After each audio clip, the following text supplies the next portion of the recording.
So let's get started with the fourth installment of Business Skills for Musicians. This is the stuff that no one else teaches you. And I certainly did not get taught this stuff when I first got started with music licensing. So I'm basically paying this forward because I want you guys to be well prepared and have at least a fighting chance at making music your full-time income, okay? So today we're going to talk about negotiating your rate. This is a really widely discussed issue in the in the music business. And this applies to everybody. If you're a mixing engineer, if you're a studio player, if you're a music producer trying to license your music to TV shows, movies, and commercials, anything. You perform any sort of a service, you provide any kind of a product to anyone in the music industry, you might want to be figuring out how do you determine what's a fair rate for your services to get paid adequately, fairly, and to also keep your clients coming back for more. Okay, so we're going to talk about all of that great stuff in today's presentation. So first, let's talk about what your worth is, okay?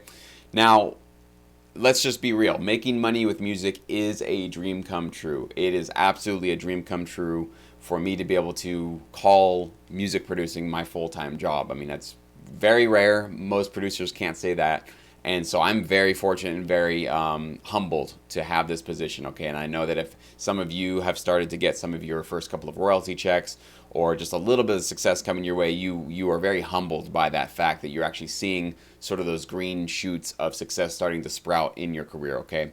But it is a valuable service provided, okay? So this is the one thing that a lot of producers are so excited about making music as their job that they think that any sort of money that they get is great, right? Just getting paid $10 to do hours and hours of work is an incredible thing because you're getting paid to do music. So while we do want to be humble and recognize that making music and making it our full-time income is a very incredible, awesome, beautiful thing to be able to do, we got to remember, though, that this is a valuable service that we provide. So we need to hold ourselves in a certain esteem, okay, and a certain amount of value and a certain amount of self-value that we project onto the world and not always come to the table of, please, sir, I'll take whatever you give me, okay? You know, having some sort of standards for yourself to realize that you are worth it. You are worth getting paid decently for the work and the service and the effort that you provide, okay? Your efforts do deserve to be paid for, okay? These are just some fundamental truths. You need to make sure that you're not just kind of selling yourself out for pennies, for nothing, just because you don't think you deserve anything because you're, making money with music is just a dream come true. So remember that at all times. If you can picture yourself rather than a musician, but as a sort of a craftsman, right? You fix cars, maybe you're a plumber, you fix pipes, right? You're coming in to fix a problem. You're coming in to deliver a service. No matter what that service is, if somebody's coming to you and they want to pay you for it, it's a valuable service, right? So just keep that in the back of your mind as we go through all this, okay? And this is a golden rule as well, that your value, how much you're worth, is first determined 100% by you, by how you carry yourself, how you present yourself, how you think about yourself. It starts actually internally in your mind, and then it projects onto how you talk about yourself, how you present yourself in meetings and phone calls and in emails, okay? But nobody will pay you the respect that you first determine for yourself, okay? If you come into a meeting in a situation and you don't think you deserve much and you don't really hold yourself in a high regard, nobody else will, okay? It always starts with how you present yourself. So just remember that you have to determine first what you're worth, and then after that you can negotiate. Then they can see that, they can get a vibe for what you feel that your worth is, and then it's a matter of negotiating. But if you come to the table low self-esteem, low self-regard, you don't feel like you should earn a decent living or a decent amount for your work, they're not going to just automatically give you bonus checks and say, you know what, no, you deserve more, and they'll just start throwing money into your account. No, it starts with you. You're the one that first starts coming to the table with that sort of high regard for yourself, okay? Number one, let's be prepared to negotiate, okay? So usually you're never going to come to the table and just have everything completely agreed upon on the first iteration. Sometimes it's that easy and it's great. A lot of times, though, there'll be a little bit of a back and forth, okay? So just be prepared for that. That's not a bad thing. That's just a part of business, okay? If you've never negotiated before, it can feel a little bit strange to think they offer you something, you don't want to come back with a counter offer because you're afraid they're just going to say, well, that's it, we don't want to deal with somebody difficult. That's not how it works, okay? If they really want you and they really want to work with you and they really think that you are the person for their project, You can negotiate, okay? Negotiating is a part of the business world, and it's totally natural, it's totally normal, okay? And there's obviously a smart way to do it, and we're going to talk about that in this presentation. While there are standard rates across the board for different parts of the music industry, everything, and I do literally mean everything, is negotiable. So always remember that. So if they come to the table and say, well, this is what we give to all of our producers and this is what we give, they're trying to say that as a sort of negotiating tactic to say that they're not flexible on it, right? This is what we give to people. Still negotiable, okay? Everything is negotiable. Just keep that in mind, that you have to have this flexible state of mind when you're negotiating with somebody, no matter what they say, all right? Even if they tell you, this is what we do, this is what our situation is. I'm talking about the first time that they come to you with their offer. Remember, you can always push things. You can push things up. You can push things down. You can rearrange things. You can give up something in exchange for something else, right? So just remember that everything is negotiable. Even with that in mind, though, be polite. Always be polite, but be assertive, okay? Be prepared to walk away always, okay? Now, I know this is a really tricky one because many of you getting a gig for the first time, walking away is like, I would never walk away, even if they paid me like nothing. I just want work. I just want to get my foot in the door. I will tell you this, like, I can't tell you what to do, whether or not you should walk away from a particular gig or not. But he who is the most prepared to walk away from a negotiation will get the better deal. That is just across the board how negotiating one-on-one works. If I want to go, buy a car, and I go to a dealership, and I'm just desperate to get a car that day, and I give that sense to the salesman that I just need a car today, you don't think they're going to pick up on that and try to get me in the most expensive option that they can possibly get me in and all that stuff? Now, if I go to a car dealership and I just make it very clear, I'm not really desperate for something, I could take it or leave it. There's a couple of other dealers that I'm interested in. Actually, in fact, whatever they quote me, I can say that the dealer across the street gave me a little bit of a better deal, so I might be going with them. What I'm doing is I'm giving myself all of the outs that I need to so that they have to come down and meet me, right? Or for this situation, somebody would be coming up in price, like paying you more, right? That comes from how you talk. That comes from how you present yourself. That comes from what you say in your emails, how you talk on the phone. You have to convey a sense of you're interested, you're polite, you're assertive, right? But you're prepared to walk away if the deal isn't right for you, right? You just always have to have something about the way that you're talking that conveys that attitude, okay? It might not come naturally. That's why I put it in parentheses. If you can fake it, okay? Faking the sense that you are in high demand, that you know that you're worth something, and that you know you can say no to clients makes you infinitely actually more attractive. You might think intuitively, oh, they're going to think I'm a jerk if I'm kind of giving a little bit of that vibe. Not at all. They're going to immediately instinctually start feeling like, we got to get this guy because he's in high demand, he can walk away, he has other clients he could be working with. You don't have to say any of those things, but if you can just make them believe that, make them feel that you are this really in high demand sort of a person in the business, they can get that vibe from you, okay? Always consider also the long-term benefits of a short-term gig. So if somebody comes to you and it's a really great company to work with and they have a lot of other opportunities potentially down the road, and maybe the gig that they're giving you is not the most lucrative and not the most interesting, but you know that by knocking out this short-term gig gets you longer-term results, you're going to win. Okay, so don't always think about just the rate that you're getting on this one-time gig. Also think about, will this turn into more gigs down the line, okay? It's also another thing in business that the person who can think in the longest terms possible will usually succeed in the long run, okay? The person who's just thinking about, well, I need to get a check for today. Like, I need to get my couple $100s for this gig right now. And they're not thinking about what could this turn into in terms of for the next 12 months, 24, 36 months, all the thousands of dollars of new gigs and passive income also that I can earn from this company working with these guys, whatever it is. If you're not thinking about that kind of stuff, you're just going to be thinking about the money, day-to-day money. And the day-to-day money runs out. But that passive income, those ongoing relationships, really strong relationships, those are what is going to keep you afloat for months and months, years and years down the line, okay? All right, so let's talk about just getting hired. That's obviously the first step. Before you can negotiate, you got to start, talking about how do you attract people? How do you get them to actually say, hey, we want to hire you for our gig? So let's talk about some tips to ensure you actually get hired for it, okay? So if somebody emails you, sends you a message on Facebook, Twitter, any social media, try to get on the phone with a client immediately, okay? Try not to negotiate through text. There can be misunderstandings. Also, when you get on the phone with a client, you can close much better, okay? Talking to somebody, there's a lot more of a sense of, hey, let's square this out. Let's figure out what exactly you need to get done. I can talk about what I can provide to that, and then you can actually show them a little bit more of your personality. You can show a little bit of your humor. You can show a little bit of your enthusiasm to work with you. A phone call provides a much more deeper connection with somebody, okay? And people will like to work with people that they like. So you can show off a little bit about who you are much better over the phone. Obviously, in person is even better, but these days, usually a phone call is what you're going to do if you're going to do a remote gig, okay? I got ahead of myself. It provides for showing off your humor, some chumminess, right? You guys can kind of connect and bond a little bit. And email doesn't normally allow for something like this, okay?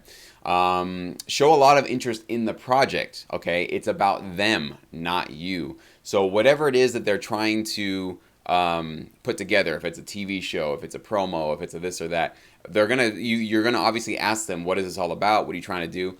Show interest in them, show interest in their project. You really want to ask a bunch of questions. You want to compliment the project. You say things like, wow, that sounds really interesting. That's really cool. I've never heard of something like this.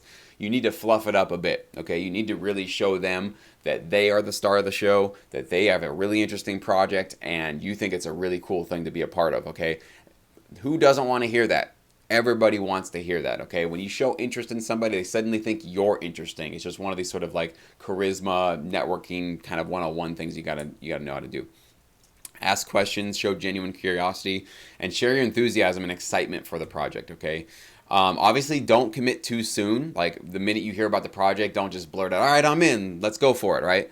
Show some restraint before you commit to a gig. Okay, you need to find out more details. You need to negotiate rates. You need to negotiate everything up front before you decide, okay, clue me in. If you're starting to say, sure, I'm ready to go, before you guys have talked about the payments and the rates and the turnaround times, the expectations and all that stuff, you're setting yourself in a very weak position because you've already committed, and now it's a matter of them going, they know instinctively this guy just wants to work. So they're going to put their rate maybe even lower than they were originally going to offer you, okay? So good phrases you can use are, this sounds really interesting. I think we could work something out. I'd like to work this into my schedule. Okay, so those are showing interest, but you're not committing, right? None of these are a commitment that I will do this or I'm in or, sign me up. Nothing like that. This sounds interesting. Okay, this could be something we could work out, right? You're talking about interest in the future of potentially making this work. Convey confidence also that they will be happy with the final product or service, okay? So you can talk about previous work and really talk about how satisfied your clients were with the work that you provided. If you have some testimonials or references, even better, okay? But really talk about how when you worked on somebody else's gig that they were enthused about it, that they were just blown over by how quickly you got it to them. Really focus on how happy your clients are. And I'll talk about, and essentially by talking about your previous clients, you're really talking about them in the future. You're going to be extremely happy and satisfied with the work that I provide because I have a track record of doing that. Focus on them, okay? Always about how they're going to feel. Focus on the emotions. Focus on their feeling of feeling satisfied that you're taking a burden off their shoulders by the work that you do, and talk about how you've done that for previous clients. It's a really important thing. Even if you didn't get paid, it doesn't matter. Even if you did it for free, you were helping out a buddy, whatever it is, talk about how you really came to the rescue for a particular project in the past, okay? So let's get into the beef of this, setting your rate. How do you determine your rate in the first place, okay? So some ways you can do that depending on what you do. You're a mixer, you're a producer, or whatever. You can look at competitor websites, right? You can do some Google searching, find out, okay, this is another person that does what I do. What do they charge? You can call them up. You can pretend to be a client to find out. Absolutely. Everybody snoops on everybody else, okay? If they're giving out their their rates online, or you have to call them to get their rates online, they're giving their rates out, okay? So whatever you need to do to get that information and do a sample of a bunch of different competitors to find out, okay, what's the range up here? This guy's charging 1,000, this guy's charging 250. Maybe it's somewhere in the middle. I can find a nice little place for myself, okay? You can obviously read blogs, articles, ask your friends, musician friends, search message boards and industry forums. Okay, lots of places you can do your research. There are so many different types of musicians and producers that are going to be watching this video that I can't give all the different rates out. But you definitely need to do your own research because depending on if you live in LA or you live in, somewhere in Ohio, there's going to be a vast difference in terms of the level of money that you can command, okay? LA is going to be a little bit more impacted. There's a higher standard of living there. There's just more money flowing in there. So in the bigger cities, you're probably going to command a much higher rate. Smaller cities, maybe a little less. But these days, because everything is online, you can be a little bit more competitive because you're going to be doing this a lot more remotely, right? So somebody in LA might hire you to do this stuff while you are in Ohio, right? So you can kind of look at it in terms of sort of maybe even a national or sometimes even an international rate as well. Consider your experience, quality of your work, uniqueness of your skill. How unique are you in the industry? Can a lot of people do what you do? Can only a few people do what you do? Average budget of the clients that you're working with, turnaround times, how fast you do it.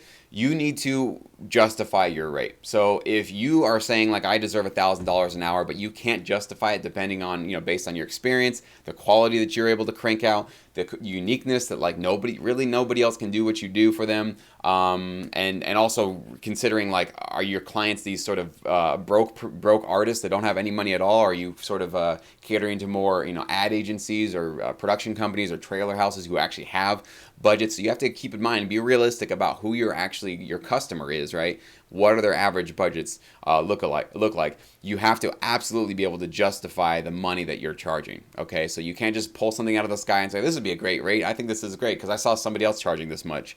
Well, is their experience much higher than yours, or is the quality of the work much higher than yours, et cetera, et cetera? You got to be realistic about where you are when you're setting your rate. Okay.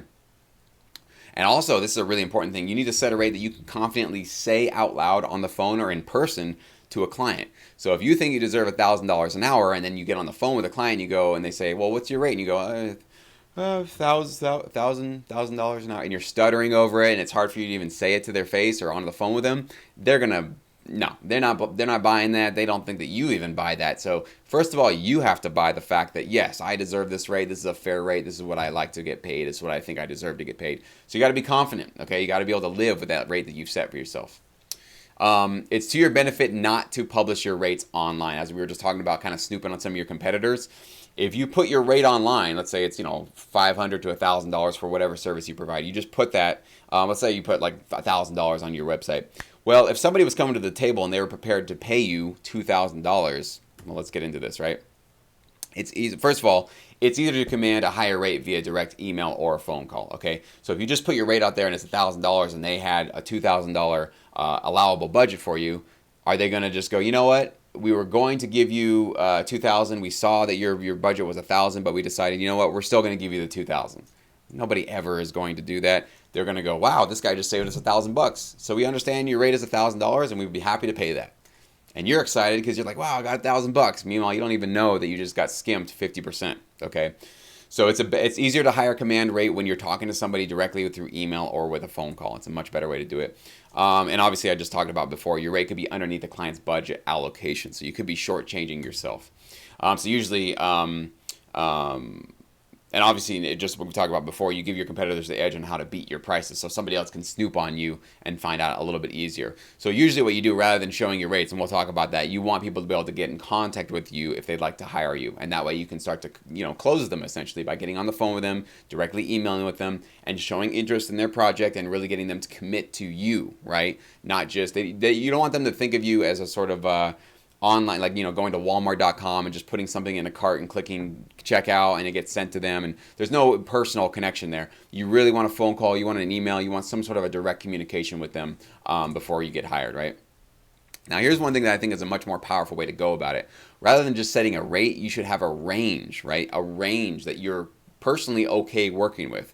So let's say it's $500 to $1,000. Okay, so that's your range. $1,000 is sort of your rock star rate that you feel like, wow, that'd be great if I got paid that. But even if you got $500 for whatever the service was, you'd feel pretty good about doing that work. Okay, but that's more of a range that you can be okay with. All right, so set the lowest amount you're willing to do a gig for. Okay, the lowest, like literally the lowest. Now, how do you know what the lowest is? Well, if it feels like you're being completely taken for a ride and you're basically being used as slave labor, then that's too low, right? So go above that. So you need to figure out, and this is completely variable on what your service is, how long it takes you to work, and also just visualizing yourself. If you have a job and it takes you, let's say, a full 8 hours, one full day to complete, somebody's going to pay you $20 for that. All right, that to me feels like slave wages because that's way less than minimum wage, and you can't live on that, right? You need to have a rate that feels like a good hard work, a good day's work. Okay. $100 is even sometimes on the low end for a full day's work. Okay, a full day, 8 hours of work, getting $100. Maybe you're okay with that. Maybe that feels like, you know what? That's an okay rate. That feels like something that I can actually, feel good at the end of the day that I earned, a little chunk of change, and that's awesome. But you have to determine for yourself, what are your living expenses? What are your bills to pay? How long does it take you to complete the work? think about, like, put yourself in the shoes at the end of the day when you've completed the job, or maybe it takes a couple of weeks. What is the rate that you would feel like that wasn't great, but I can accept that? That is a rate that I can accept. That's going to be your low rate, okay? And then, of course, go to the other end of it, set your rock star rate to the high end. You think you can realistically, not $1,000,000 an hour, okay? Realistically, what can you actually command with your skills and talents and the marketplace that you're serving, okay? And always try to obviously start at that rock star rate. When somebody's asking you, what do you charge per hour? You always start at the top, and now you have a range that you can work with, right? Rather than just having one rate and it's always going down. You actually have now a range that you can work in between. So it gives you a lot more flexibility. They don't know that you have a range. They just think you have a rate because you're just going to say your rock star rate in the beginning, right? Depending on the circumstances. But if you can start there, now you actually have wiggle room to go down if you need to, and you'd still feel good about the range that you're getting, okay? And this will definitely help land you more gigs at higher average rates by having this process, rather than just having one set rate and then going under, going above, that kind of a thing. You're going to now have a range. So some you're going to get the lower end, some you're going to get the higher end, okay? But at least you're going to have now this more comfortable range that you realize that it's not a failure if it goes underneath it, because it's still within the range that you're cool with, right? Does that make sense? So you're going to be getting a higher average payments overall in the long run. So let's continue on with setting your rate. So factors that can influence your rate, right? Higher or lower. Quality of your work, we've talked about that. Really, where are you? Are you at the top of your game? Are you just starting out? You got to measure yourself against your competitors. I mean, be honest about that. Industry standards must be there across the board, right? You got to be on par with what other people are doing. Market size, okay? So if somebody's coming to you and saying, we just want a local radio spot, that's going to command a much lower rate than if they want a regional one that's going to cover a large area, or a national or international, which is obviously the larger. The larger the market of whatever they want your services for, the larger the rate that you can usually command, okay? Exclusivity. If they're coming to you and saying, we want to use this music exclusively for our campaign or for our album or for whatever it is, that bumps up your rate, okay? So if you can use the music elsewhere, so let's say you compose a track, or whatever your service you provide is, can also be sold, resold, or remarketed or redistributed somewhere else, it's a lower rate usually you can command, because that means you can also make money from that service elsewhere. Okay, so exclusivity makes a difference. If you can monetize the track elsewhere, your rate can be lower. The timeline, also exclusivity. So the longer the timeline that they need that track to be completely theirs, the higher the rate is. So if they're saying, we want this track in our catalog and for our purposes forever, that jacks up the rate, because you can't make money off of that anymore, right? If they're saying, we just need this exclusively for 6 months and then you can have it back and you can do whatever you want, it starts going down. So these are some of those things where you can have some flexibility with your negotiating, okay? Uniqueness of your service, we talked a little bit about that. How many competitors can provide exactly what you provide, okay? So if you're a mixing engineer, there's a lot of other mixing engineers, but the quality, obviously, of what you do, maybe there's a certain sort of flair that you give to the mixes. There's some sort of a style of music that you can really mix well. You've really honed in on that, and that's really the thing that you have. If you're a producer, if you can produce some sort of really unique hybrid music that many other producers can't do, again, you got to make sure that you're providing something that's really hard to come by, at least if it's not in the sort of service that you provide, in the quality that you can provide. That's one of those things that can make sure that you don't have many competitors that can do what you do.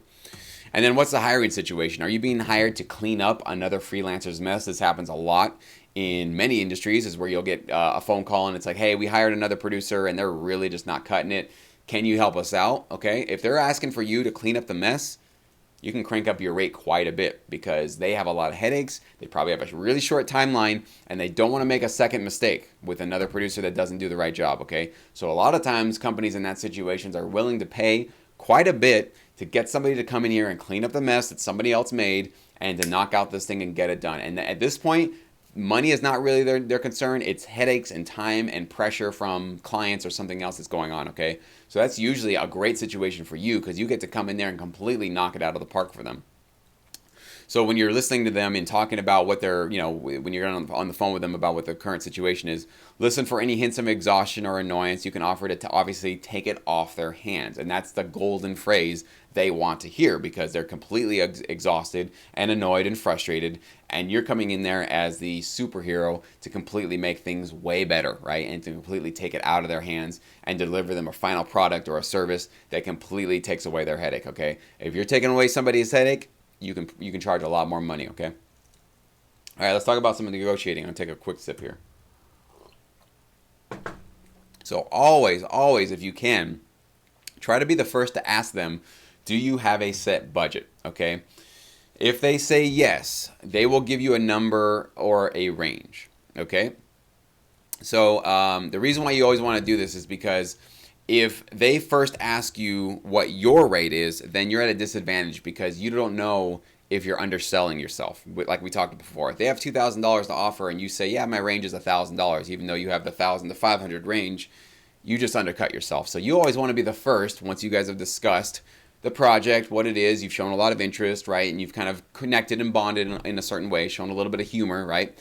You want to be the first to ask, so do you guys have a set budget for this project, okay? These are some magical words that you need to put out there. And what you're doing is you're sort of putting yourself in a stronger position to know where they are first. It's like you need to find out the location. They're not your enemy, but I'm using this metaphor. You need to know the location of the enemy first so you can know how to react to them, right?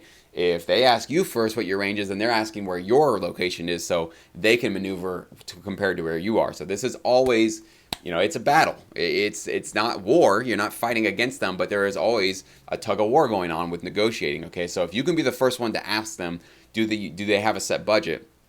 You can sort of be more powerful in your negotiating process, okay? So if they say yes, they're going to usually give you a number or a range, okay? So usually you want to start at their higher number always. So they're going to tell you, yeah, we have a range, about 1,500 to 2,000, something like that. Where are you going to start? You don't start at 1,500. You start at the 2,000 range. That's usually where you're going to want to start with their range, okay? It also means they won't budge, though. It doesn't mean that they're not going to budge through past $2,000. They might be saying 1,500 to 2,000, but they actually have allocated $3,000, right? And they're doing this lower because a lot of times they want to keep some of that for themselves. Definitely happens. I've definitely seen this happen many, many times where a music supervisor will have, $20K to spend on some music. They'll want to spend $5,000 because all the overages stay with them, okay? Definitely happens. Everybody's trying to get as much as they possibly can from a particular project. And so they will always not always, but it's very common that they're going to tell you a lower rate than they actually have budgeted and allowed for you. So it doesn't mean that they won't budge. Even if they tell you 1,500 to 2,000, doesn't mean they can't go to 2,500, doesn't mean they can't go to 3,000, okay? If the budget is too low, like they say, we don't have a big budget. We're looking at, maybe we got $60, If it's too low for you, if they're and you can just ask them, is that really the rate that you guys have? And they say, yeah, that's really all we have. I'm sorry. Just politely decline right away. Don't waste any more time. Get off the phone. Get away from that kind of a situation, okay?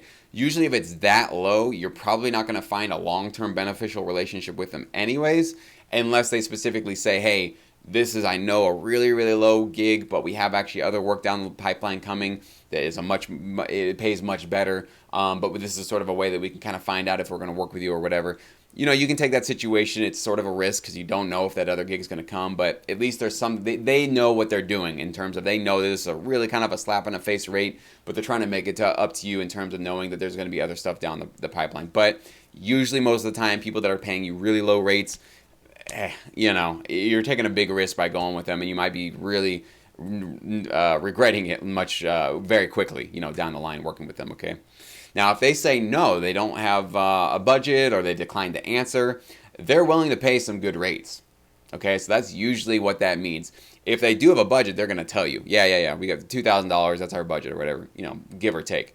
But if they say we're really just looking for, if they give you just any answer other than an actual number, they're willing to pay. That's what that means. That's a great sign, okay? Because what they're saying is, yeah, we're willing to pay. We got a budget, but we don't know what we should be paying because we don't know what you're charging, okay? That's them basically giving you the go-ahead to go to your top rate, your rock star rate, okay? So this is why you need to be the first to ask this question, because depending on how they respond is how you know what you can go with, okay? If they ask you for your rates first, though, you can answer, I have a range depending on a client's budget. What's yours? So this is one of those ways that if you aren't the first to ask the budget, they just happen to get to it first. This is how you can sort of just flip it right away without having to answer, okay? You can say, I have a range depending on, a client's budget. So can you let me know what yours is, and I can let you know what would work for me. So again, you just keep going back to them. If you can try to flip it right back to them and put that pressure right back on them, you get most of the power, you get most of the sort of whatever the edge in that sort of a negotiation. He who gets the budget confession out of the other usually gets the better deal, as I talked about before. If they refuse to answer, give them a range above your lowest acceptable rate. Okay, so 500, let's say, is your lowest rate. You probably want to give them the sort of, I'm a 750 to 1,000 type of a guy, right? So what did you do with that? You're starting in your upper range, and if they say, well, 750, maybe we could do 700 or 600. You're still above your lowest acceptable rate, right? So if they're saying like, we can't really tell you about our budget, we need to really know what you would charge first. Well, okay, then start at your top rate, or start in a larger top, or in a range that's even higher than your lowest one, right? So give yourself that flexibility. This is just sort of the stuff you got to do to make sure you command these higher rates in the long run. All right, some really important points about not getting screwed during the course of a gig, all right? So I recommend you always ask for a portion of the rate paid up front. Usually what I like is 50% paid immediately upon signing a contract, and you should have a contract, something written that stipulates what you're doing with this company, client, whatever it is. But a custom payment schedule can also be agreed to. So an example could be, a third of it gets paid up front, a third of it halfway point into the gig when you deliver like a certain amount of client assets or something to them, and then the final third done once you finally deliver the final product. I did this with a national commercial where a third of it was paid when I first signed the agreement, so I got this nice big check. A third of it was paid when I give them the demo of the track that I produced, and then the final third was delivered once I gave them the final stems and the final product. Okay, this is a way to make sure that everybody is staying on track, incentivized, and I have that right here. It creates incentives for both you and the client to finish the gig. Okay, the worst thing that can happen is you say, sure, I'll just get paid at the end of the whole gig. You do all the work, you send them all the finals, and then suddenly, they're broke, they're bankrupt, they don't have any money in the bank. They're like, oh, don't worry about it, I'll get it to you in 30 days, and then you never hear from them again. Well, you've already given them everything that they needed to just continue on, and you've got nothing. So this protects you a little bit in that if it's a 50% pay up in the front, and they don't pay you once you deliver your finals, okay, they did screw you on the back end, but at least you got something for your time, right? So ask for it. It's a standard common industry thing. And if somebody's saying, nah, I don't want to pay you with nothing until the very end, it's a risk. Just know that you're taking a risk if you say yes to that, okay? Protects you against, of course, flakes and scammers, as I said. If they refuse to pay up front, be aware of the risk you're taking. I get them ahead of myself. Sorry, guys. And hold on to valuable assets until you are paid, okay? So that's what I say. If they say, no, we're not going to pay you until everything's delivered, be aware of that. But what I would say is have some sort of a situation. Let's say that you have to deliver them stems, like WAV files or something like that. What I would do is at the very end of the gig, when everything's done, don't just deliver them the stems. When you haven't been paid yet, send them an MP3 preview of what you've done. Like if you're mixing some track, if you're producing a track, send them some low quality version of what your track is, okay, what your service is. Then when they say, cool, we give you thumbs up, then demand the payment. Say, great, product is served. Go ahead and send me the track, send me the money, and I'll send you the stems. And if they say, no, we don't want to do that, say, okay, you know what? Just send me 50% then, and then I'll send you the stems, and then you can send me the final 50%. If you just send them everything that they've been wanting, and they haven't paid you a dime, and you don't know who these people are, you don't have a track record with them. If you've worked with them before, all of this goes out the window. But this is a new client, and you're not really sure what they're willing or not willing to do. Just realize you're taking a huge risk by just sort of giving them the entire goods and saying, well, I hope you pay me, okay? If revisions are necessary, always include a set amount that are included, usually 2 or 3, okay? So I had to learn this lesson the hard way, where I used to get hired for gigs. I sometimes did with my video work, where I wouldn't say, all right, I'm going to give you up to, let's say, I think I have it right here, 2 to 3 that are included with my rate, right? Now, if you want something more than 2 or 3 revisions to a mix, to a song, to lyrics, to whatever it is, you're going to have to pay an additional fee, $100 each. $200 each, whatever you feel is fair in comparison to your rate. But always set that, and always have that very clear from the get-go. Have that in writing somewhere in an email, or include it also with the contract. It needs to be somewhere where if somebody goes, okay, cool, revise it, after 2 or 3, you got to start charging. If you don't, trust me, they will take advantage of you. They'll have you in revision hell for weeks and weeks and weeks, and you will start to hate your life, and you'll come back and wish that you had taken my advice and put some sort of a limit on that. Because what happens is immediately once they know that there's a fee to pay, is they get all of their revisions done within 2 or 3 times at it, right? If there's no consequence to keep giving you revisions, they'll just keep changing their mind. They'll just say, we changed our mind. Actually, you know what? We want a completely different sound now. You know what? Completely take this out. and you're stuck because you have nothing else to do. Now that's when you'll get frustrated. So let's be smart and avoid the frustrations from the get-go by not putting ourselves in that position and making sure that we're clear on those revisions and the fees that are going to be associated with them from the day you start the gig or whatever. So that's it, guys. Wow, what a crazy, incredible presentation here. So I hope this helps empower you a little bit more to get a better rate, to value yourself a little bit more. And remember, all of this starts with you.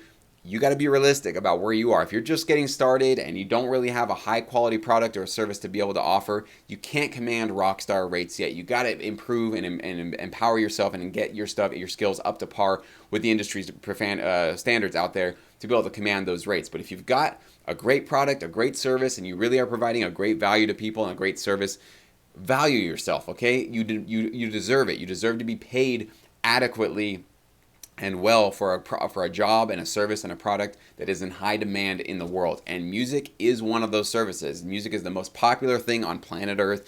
And I know that, we are always frustrated when people are stealing music and getting stuff for free, but it always starts with how you value yourself and how you view yourself, and most importantly, how you project yourself onto the world. So I hope that these tips and strategies help you command those rock star rates in the music industry.